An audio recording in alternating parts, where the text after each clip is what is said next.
probably unlike a lot of the room, I may be a little less of a network engineering background than a lot of people, and held that title officially for about 3 weeks before I got dragged into the network security world a long time ago. But it's cool to hear how many things resonated with me.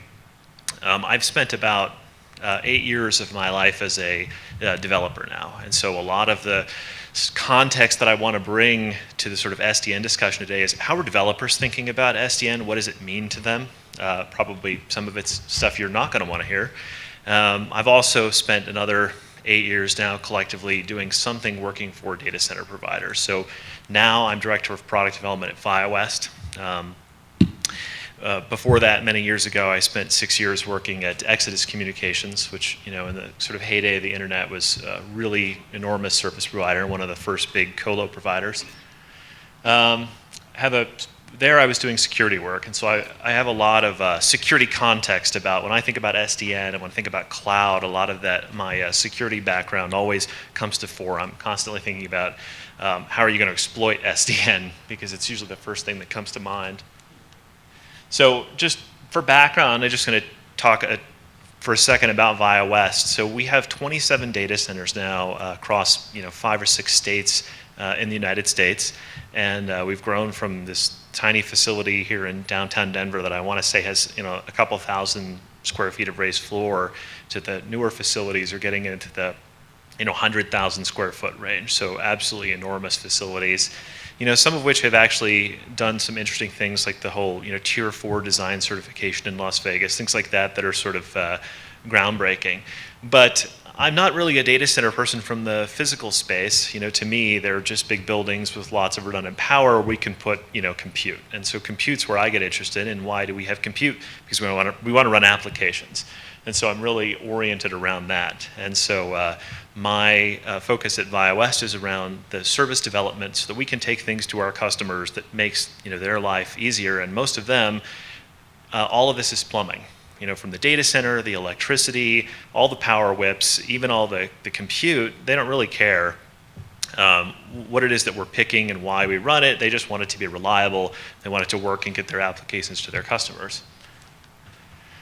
So I want to talk for a second about how developers think. And I've actually used this same sort of stack thing to show an orientation around just IT thinking in general and the way developers think about IT and the way IT people think about IT.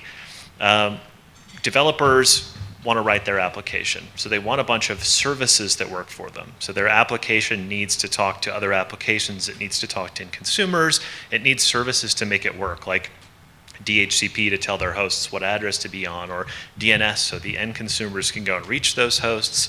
They want to know things like, I'm sitting on this server, my code is running, how much CPU am I actually using? How much network bandwidth am I using? Am I consuming lots of resources? Should I give more RAM to my database server? I mean, their whole orientation really is just about how is my application working? And as I go through my few slides here, I'm really going to just start lodging a whole bunch of complaints about all the way that this stuff works today, because it's actually very difficult to operate some of these things from, I think, the developer perspective. Because when you're sort of an operator and you're an expert and you're a network engineer and you've got a lot of visibility into your devices, you've got a lot of visibility into your cloud infrastructure, it's very easier to go in and figure out what's going on underneath the hood. As an application developer, these guys, there are whole sub-industries now, like, all the stuff like New Relic and Boundary and so on, who are springing up to monitor application performance, because if you're a developer, you have a very hard time when your application isn't performing well, figuring out what's actually going on here. Why is this not doing what I expect it to do? Let's talk a little bit about the relationship between SDN and cloud. So software-defined networking, is this sort of way of programmability and so on and so forth, and not to quibble over what exactly is the definition, because we can talk about how it varies from person to person, group to group all day. But I think what's key is with the cloud world, applications are going to move around. They're going to get deployed on different infrastructure. They're going to be moved between availability zones.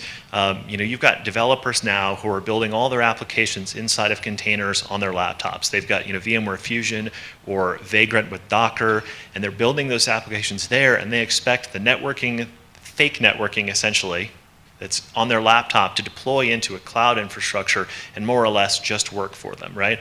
So the challenge for all of us as data center providers and network operators, and especially vendors, a lot of my comments are out there oriented towards the vendors in the room, really is to make it really easy for those end users to get the sort of service portability that they need so that their applications run the same way predictably everywhere, and that they have great visibility into what's going on there.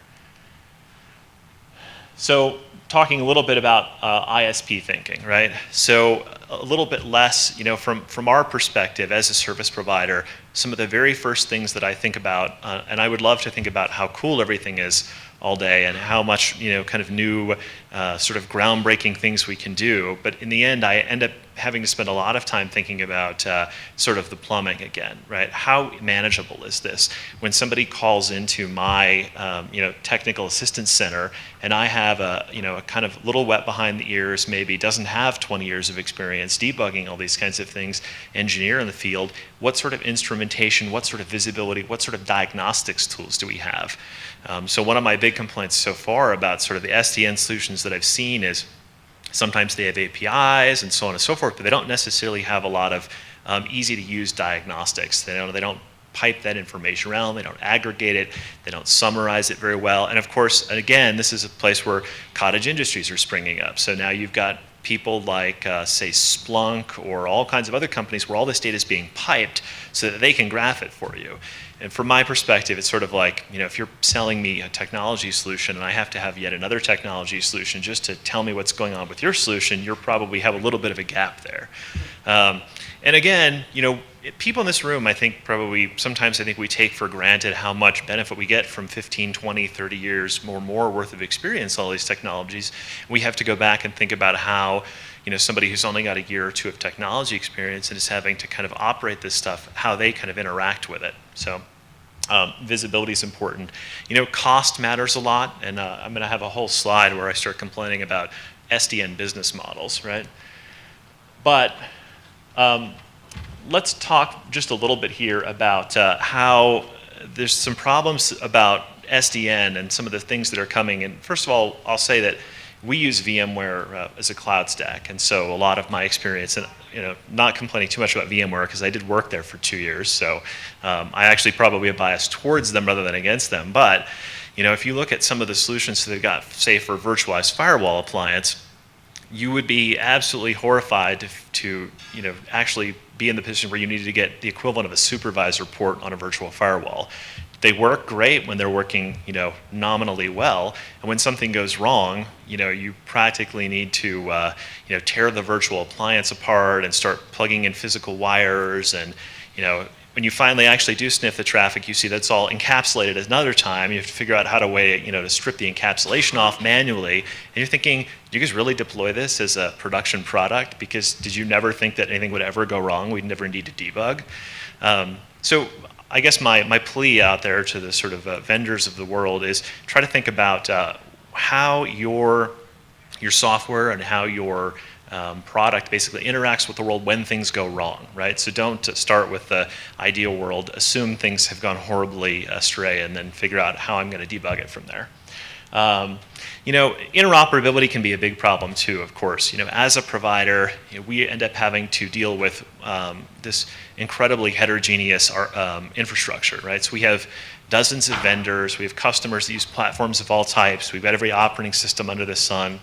And even though it seems like we literally have every single product that's known to humanity somewhere inside of our facility, somebody always still comes to us going, hey, can you run this? And we're like, we've never heard of that, So because of all the need for that interoperability, when you start looking at some of the platforms today, especially when it comes to the orchestration layer and the control plane that's so important to dealing with, actually deploying all these and making them automatable and getting them to talk to each other, I feel like vendors out there today have a little bit of my world myopia.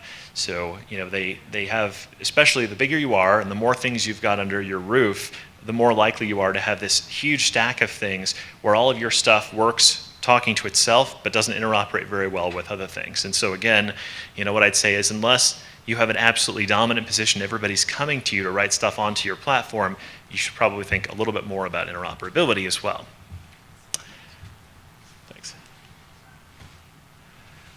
So speaking of SDN, I'm a big fan of network function virtualization, and for me, this was almost like the definition of SDN for a while. And we're now seeing a huge need, in our space in the data center business for overlay networking as well, because customers who have needs for dedicated VLANs and need to extend their networks across multiple data centers, or want to move cloud workloads between data centers, and they want to keep all the same networking attributes, and you don't get to do that without that sort of programmable software-defined networking. But for me, it all started with NFV, and part of that is because we have run across plenty of people who have very limited networking needs, and most of you in this room are going to laugh when you think about how do you design network solutions for people who they only need 1 megabit per second, burstable to 5. It's slower than your Comcast connection at home, and they're actually asking you to rate shape them so they don't accidentally blow through the roof of that. They want to plug into a gig port, but they don't want to use more than 5 megs.